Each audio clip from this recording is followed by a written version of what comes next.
Hi everyone, Aaron here for Zollotech, and this is the iPhone 7. It's been out for a little over 2 years now, and it was introduced with two new colors, black and jet black. This is the jet black color, and I wanted to talk about how it's held up, if it's worth buying today, and just do a couple quick comparisons with, say, an iPhone 10 just to see how its performance is. Now you can see this is a black color and this is space gray, so it is a darker black. I really like the color, but it's a fingerprint magnet. I just cleaned this off, and again, you can see this just from touching it.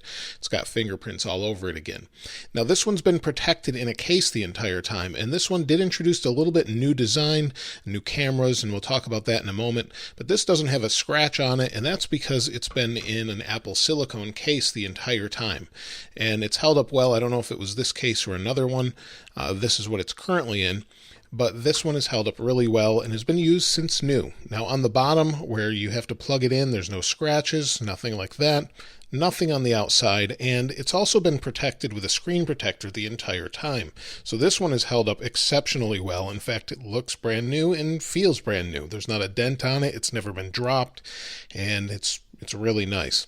So the battery in this seems to be doing okay. Now this will probably get you through a day unless you're a heavy user, but if you go into settings and we go down to battery and then we go to battery health, we're down to 92%. And this one is plugged in every night, all night, and then used throughout the day. Now this one is not used heavily, but it is used. If I go over the last 10 days, you'll see it's only used for, well, about an hour or two, and that's mainly for social media and things like that. It's used by one of my kids actually now, but it was used prior heavily. So it just depends on the time it's being used and who it's being used by. But you'll see the usage is not that great, but it's held up pretty well just in general. Now, you may have a little bit less battery life after 2 years. Apple says it's good after 2 years to have 80% or more, so it's doing pretty well there. Now, this one introduced a couple new things. One was an optical image stabilized camera. It was a new sensor and a new f1.8 aperture, and on the iPhone 7 Plus it was a dual lens system where it had a zoom lens as well. So this one is really nice. It also introduced 4K video on this, and it does a great job with photos, and it's still pretty fast today. So if we go into the camera, you'll see here's the camera. We'll bring in these phones here, and the shutter is going to be nice and fast. It's got live photos, and then again that video you can record in 4K if you'd like, and it's a really great video camera, and it's stabilized, so if you want to walk with it, it's not going to be jittery. We'll go back in here, and it's just not going to be jittery. The video is going to look really good and nice and fast to use. You don't have to wait for it. You'll see that video turned out. It's just nice and crisp video, so it does a great job for that. In fact, it's up there with the newer cameras, except it doesn't do 60p, so it's pretty good that way. You also get your forward-facing camera, 7 megapixels. That's still used today in the most recent phones, so we have 7 megapixel cameras in the front-facing camera of even the iPhone 10 and newer, so no issues there. We just don't have Animoji or Memoji. And then also this display is a 4.7-inch display, so this has 326 pixels per inch, the same pixel density as the iPhone XR, and this one is 1334 by 750. Now the display looks nice and vibrant. It was the first to introduce the P3 wide color gamut, so this one has a really vibrant display. You still can't watch HDR videos though if you're on YouTube. You just don't have that ability to do that, and it still looks good today for an LCD display. Off axis, it looks pretty good. You have no issues there, and it's nice and vibrant. If I turn it up all the way, you'll see it goes super bright. It's nice. It looks good in sunlight, and it's nice. The other thing this also introduced was dual speakers. So this has the modern dual speaker system where you have one speaker out, one of these is a microphone, and then it uses the earpiece as a speaker as well. Now some of these failed earlier on and had to be replaced. My 7 Plus had to be replaced, but when you're watching a video, it's really great to just have stereo sound. It does not sound as good as a modern phone such as the iPhone 10, the 10R, the 10S, the 10S Max. Any of those phones are going to sound a little bit better, but this one does sound pretty good. Also, the speed of this is great. It's not slow at all. In fact, Apple's silicone is so far ahead at this point, the A10 Fusion processor inside here isn't slow at all. So let me just open a quick game here. Let me open it on the iPhone 10 as well. So I've got this set up here.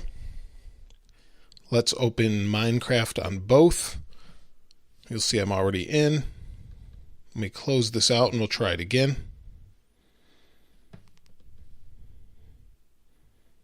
So we'll open Minecraft on both. We'll wait for it to load.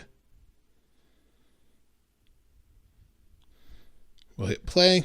And usually when we create a new world here, it takes a little bit of time. We'll hit create and let's see what it does. This is what takes the longest, and if this is nice and quick, you'll be good to go. And you'll see right now we actually beat the iPhone 10. So most people are not going to notice anything slower. In fact, this was so fast it never really seemed to lag, especially with iOS 12 on here. The scrolling is super smooth. If we go into the library here, you'll see everything's just nice and smooth. And because the display is smaller, it's even smoother than some of the Plus phones. So you're not going to get any hiccups or anything there, especially if your battery is still good. Now this one also got rid of the physical button.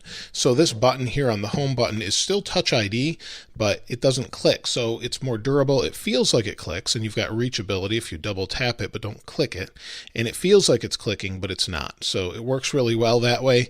And I think it works well as far as keeping it from having to be replaced like it did in some previous versions. It also is more water resistant than its previous generation phones, so you shouldn't have any issues there. This was the first where they really kind of took keeping it dust resistant, water resistant, and more fixable in mind. This was probably the first iteration where they just started to make it more repairable and actually more durable. So this is a great phone to get. And if you want to buy one, they start at $449 with 32 gigabytes of storage, and then $549 with 128 gigabytes of storage. So literally for half the price of an iPhone 10 or 10s, you can get a pretty fast phone that will work great for most situations if you want an iPhone. And of course, you've got iMessage and all of those things if you use the Apple ecosystem. So I think it's a great phone. And if you're coming from something like an iPhone SE, I think you'll like the larger display. It will feel right at home, and it'll last you at least a couple of years, especially if you're getting one now. If you're inheriting one, you'll be able to play all the modern games, no problems whatsoever, and it works really well. You also get the Measure app. So if we go into the Measure app, you can use AR to measure, so you get the augmented reality, and that works really well. Also, I use it all the time to measure distances on my iPhone XS Max. Works well on this one as well. So hopefully that gives you an idea of whether or not you should pick one up now. I don't think you can get this color anymore. The jet black isn't really available unless you find one used, but you can get black and the other colors as well. So let me know what you think about it though in the comments below. If you haven't subscribed already, please subscribe and like. As always, thanks for watching. Oh, and the wallpaper's in the description below as always. This is Aaron. I'll see you next time.